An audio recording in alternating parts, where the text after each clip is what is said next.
Laudetur Jesus Christus, Semper Laudetur. Frères et sœurs, j'aimerais vous parler aujourd'hui de l'importance de la messe pour le chrétien catholique. La célébration eucharistique est le sommet, non seulement de la prière de l'Église, mais elle est aussi le sommet de sa vie.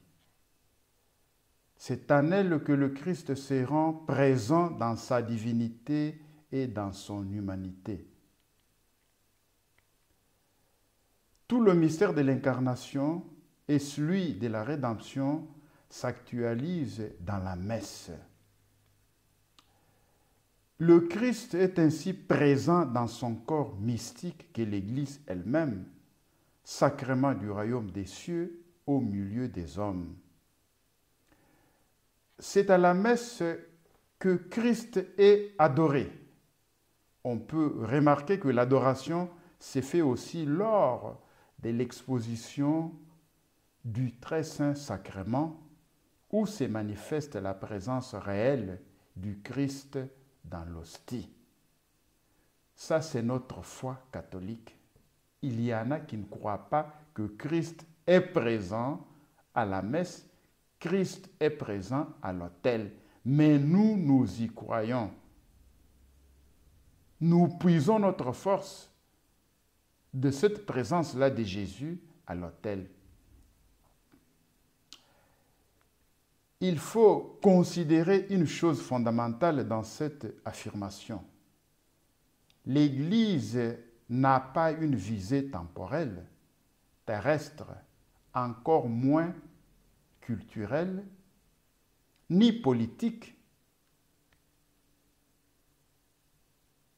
Même les homélies, elles doivent fortifier la foi des fidèles et non pas parler de la politique. Ceux qui parlent de la politique sont hors sujet. L'Église accompagne les hommes dans leur recherche du ciel, le ciel dont les prémices sont ici-bas. Dans l'homélie, le prêtre doit parler du ciel et non pas verser dans les querelles politiciennes. L'Église n'a pas la solution des problèmes terrestres. Je répète, l'Église n'a pas la solution des problèmes terrestres. La mission de l'Église n'est pas de résoudre aux problèmes terrestres. Jésus n'a pas résolu les problèmes terrestres de son temps. L'Église est le signe de l'amour et de la fidélité de Dieu dans sa providence et dans les promesses. Aucune réalité sur terre ne peut se comparer aux promesses du bonheur que nous attendons du ciel. Dans la célébration eucharistique, ciel et terre se rejoignent pour adorer les dieux trinitaires. Le Père qui nous a créés, le Fils qui nous a sauvés et l'Esprit Saint qui nous vivifie. Nous sommes en présence du sommet de la sainteté où nous sommes nous-mêmes sanctifiés. La sanctification implique la guérison du corps et de l'âme. Tout ceci s'opère au cours de la célébration eucharistique, si on y participe avec foi et si on croit en tout ceci. La sanctification est aussi la vertu d'obéissance à la volonté de Dieu. C'est là que nous devenons des véritables disciples du Christ, lumière du monde et celle de la terre. La foi implique l'obéissance active. Nous venons donc à la source de la sainteté pour sanctifier notre vie par des actions bonnes, vérité, justice, paix et charité. À la messe, ce n'est pas notre sentiment qui compte, mais la grâce de Dieu qui se répand sur nous. Il y en a qui pensent que c'est les sentiments qui comptent. Non, c'est la grâce de Dieu. Les chants, la prédication et les autres actes nous aident à accueillir la grâce du Christ qui se rend présent dans la consécration du pain et du vin qui se donnent en nous dans la communion. Les fruits de cette grâce ne sont pas instantanés uniquement. Ils se prolongent dans le temps et dans les moindres détails de notre être. Chaque participation à l'Eucharistie nous ouvre grandement les portes du paradis. Dieu s'est fait tout en tous. Dans l'Eucharistie, l'homme a le privilège de toucher Dieu sans intermédiaire. Si nous réalisions ce que constitue le poids de la messe et son impact dans notre existence quotidienne, nous cesserions de courir à gauche et à droite pour rechercher des réponses à nos interrogations existentielles, des solutions à nos problèmes. La messe est la réponse de Dieu à la préoccupation de l'homme. Donc, il faut célébrer, participer à la messe chaque jour. Pour aucun motif, on ne peut pas s'empêcher de célébrer la messe lorsqu'on peut la célébrer et y participer. On ne peut pas protester contre l'autorité ecclésiastique en boycottant la messe. Ça signifie qu'on n'a rien compris ou bien on n'y croit pas. La messe, c'est la communion parfaite entre le divin et l'humain. Aucun charisme, aucune vertu, aucune force spirituelle ne peut remplacer la messe. La messe nous ouvre à la plénitude de Dieu. La messe fait aussi de chaque fidèle un sacrement du Christ dans son milieu de vie, en famille, au travail, dans les relations sociales, etc. Les autres privilèges, je dirais, les autres prières, les rassemblements, les évangélisations et toutes les autres rencontres sont bien sûr des chemins qui conduisent au Christ. Le Christ qui est source de vie et de salut. C'est vrai, ces prières ont leur importance. Cependant,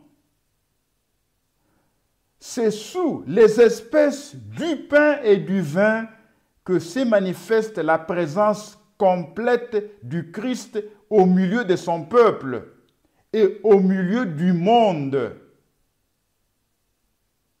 Donc, à la messe, Jésus est présent. Dans les autres assemblées des prières, il n'y a pas le Christ comme pendant la messe, de manière particulière à la consécration. Ceux qui négligent la messe et qui se rendent à des rassemblements de prières devraient revoir leur conception de l'Église, leur théologie de la messe.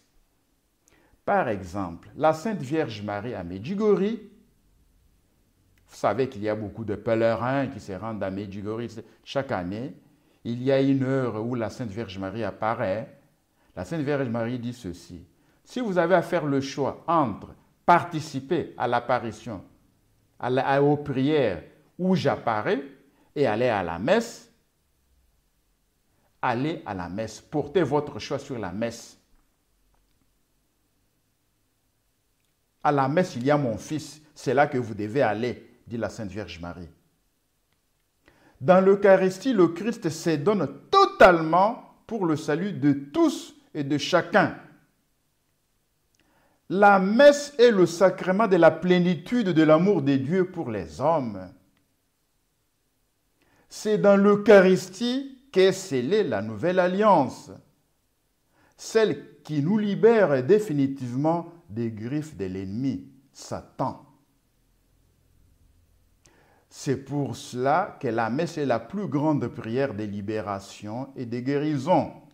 Donc, ceux qui cherchent la libération et la guérison, il faut à la messe, il faut aller à la messe. Jésus pourra vous libérer si vous y participez avec foi et en étant dans l'état des grâces sanctifiantes.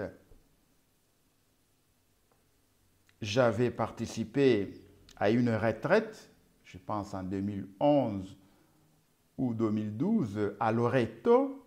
Il y avait le père Ken, la sœur Bridge.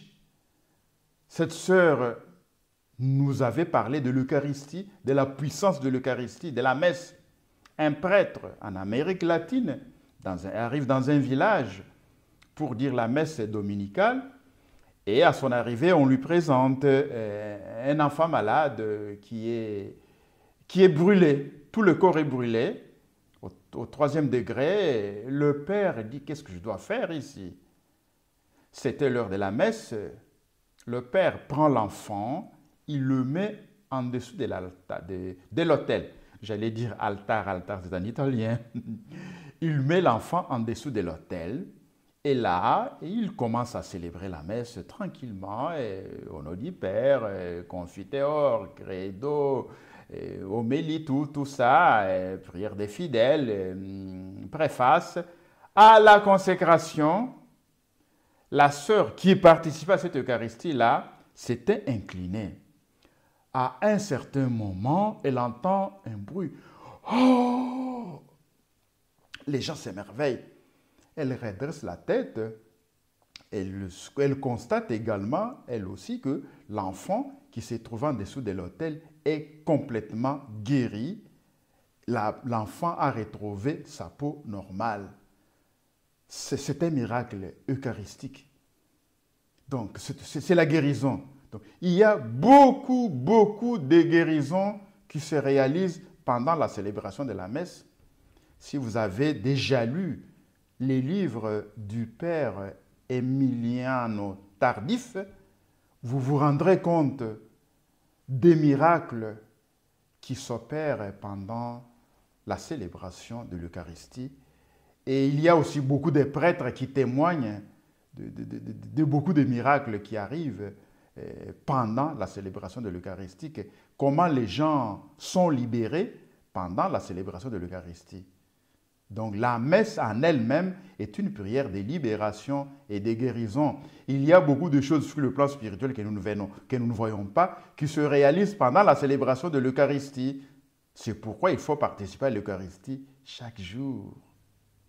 Il est important de découvrir cette dimension qui reste cachée aux yeux de nombreux chrétiens. Nous devrions faire beaucoup de catéchèses, nous les prêtres, pour enseigner aux fidèles, à nos fidèles, l'importance de l'Eucharistie, toute la théologie de l'Eucharistie. Laudetur Jesus Christus, Semper Laudetur.